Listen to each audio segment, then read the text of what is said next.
sir. So I'm gonna do this video on this engine here because when I was putting this together, we did not find absolutely any info on this carburetor, which is a 3838.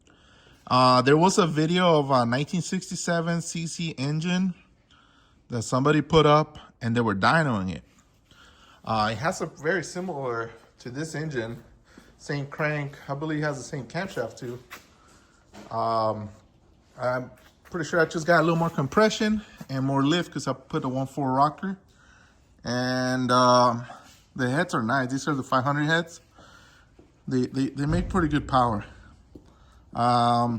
We're in mid to high 9s in compression. And I just wanted to talk about how it really works really good. Like all those reviews on J-Bugs, people crying about them. Don't listen to those reviews. This thing runs great. The jetting that comes in there, it works good for probably a 1776, 1835, or probably even a 1914 will still work if it's got a mild cam. But this is just a rebuild motor. I did the long block and put all his other stuff back in it, and then I just kind of addressed the stuff that was missing. It used to not have a cooler at all, so I put a doghouse cooler, ran the breather lines. This is the way I kind of do it when they're on these setups, when they have the breather up on top like that. And so about the carburetor, you do have to either put a spacer, which I was never able to find it online trying to buy it. So you can just grind the alternator, which takes a while to do, but I was able to do it. It's just if you have a grinder or a die grinder or some type of whatever, you know. And that's how we were able to make room to make it fit, because I didn't know if I bring it up if it's gonna hit on the car. So this is pretty cool how you can run your power on this side, not up against the back like other ones have it. The mixture and everything responds very easily. It works pretty good. You can have different settings here if you want the secondary to kick in later, or if I have them so where they're both working at the exact same time. And then right here, it already activated the choke, so that works. And the linkage is pretty cool, actually. I thought it was very good. I did not use their hardware. I used my own stuff in some of it, but I like that. It was pretty cool. At the end of this video, I will put some videos of it running. Oh, here's another mod that I had to do because we're running this big distributor. So I'm not sure that's how we were supposed to put it on, but we had to make our adjustments to make it fit. So we bent it up, Nick bent it, and this is the end result. Should be like a 120, 130 horsepower motor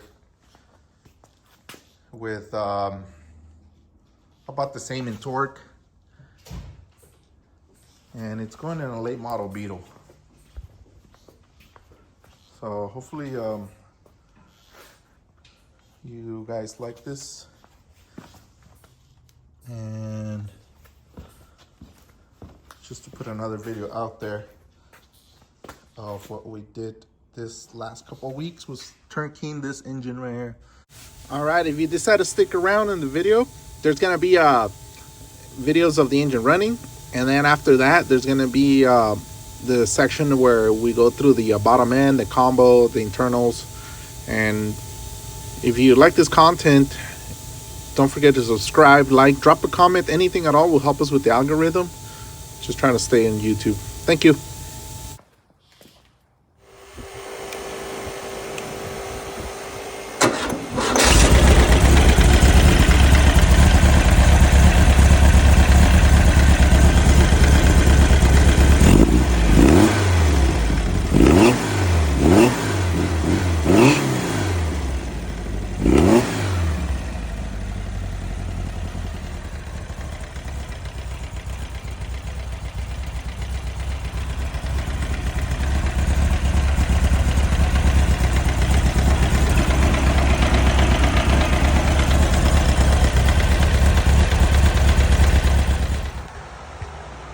Let's fire it up. We already did the first half of the braking. Check it out.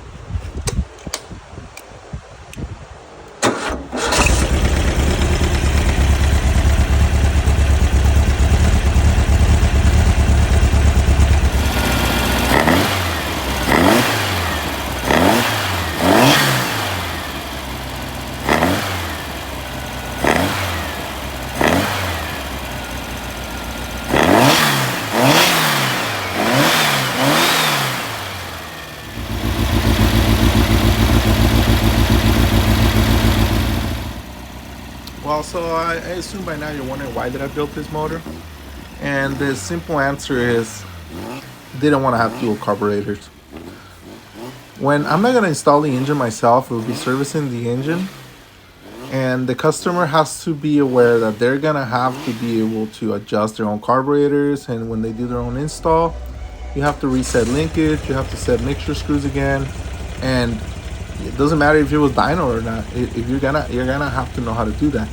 And even though I have videos and try to help people how to do it, it's not easy and not everybody can do it. So this is one good way to double your horsepower without having a huge engine. It's just a little bigger than stock, and it's good on gas. They're really efficient, and they make really nice low end power. Whereas normally where you drive your engine is between 2,000 and 4,000. So that's where this engine like thrives, and they're good on gas. So they're very efficient, and they make good torque numbers, and you don't have to be messing with the carburetor. Like you don't have to do anything. Like you can install the engine as is and run it and enjoy your car. And it's one of the easiest installs. You can install this motor in 1 hour and be driving around, where that's just not possible with a dual carburetor setup unless you're really good. I mean, you can do it, but... And we have some footage here of the internals of this engine. It's a 74 millimeter crankshaft, counterweighted, chromoly forged, and the camshaft here is a FK7 angle camshaft with a set of scat lifters.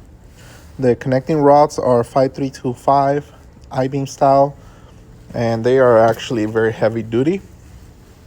We got this engine here came in with it was a turbo motor that the rod bearings had vanished and eventually locked up, so I had to do a lot of work to save it. The heads are a set of 500 castings by AA, and they are 40 by 35.5 valves. It's got a 1.4 ratio rocker, Manton push rod, stainless steel push rod tubes. It's the compression is at 9.6 to 1. It's got chromoly head studs, a 30 millimeter oil pump, and a chromoly flywheel. The plungers and all that stuff is the stuff that I like to use. And now here I have my normal method of how I usually start up a new engine is by turning it over until I build oil pressure. Then we go ahead and turn it on. Right here, I actually had to go lean a little bit on the 3 and 4 side because we lost the vacuum cap. And I shut it off a few seconds after this video was filming. So you try to do it all, right? You try to film it, you try to make something happen and work at the same time. And then you realize, oh, wait a minute, this thing's it's getting hot on this other 2 sides. So it was just a vacuum cup, and that's what the damage that you can cause to an engine if you drive it like that. Like right here, there's no load on the engine, it's just breaking in. But if you were to actually be pushing a car up a hill or just driving on a hot day, that would cause damage.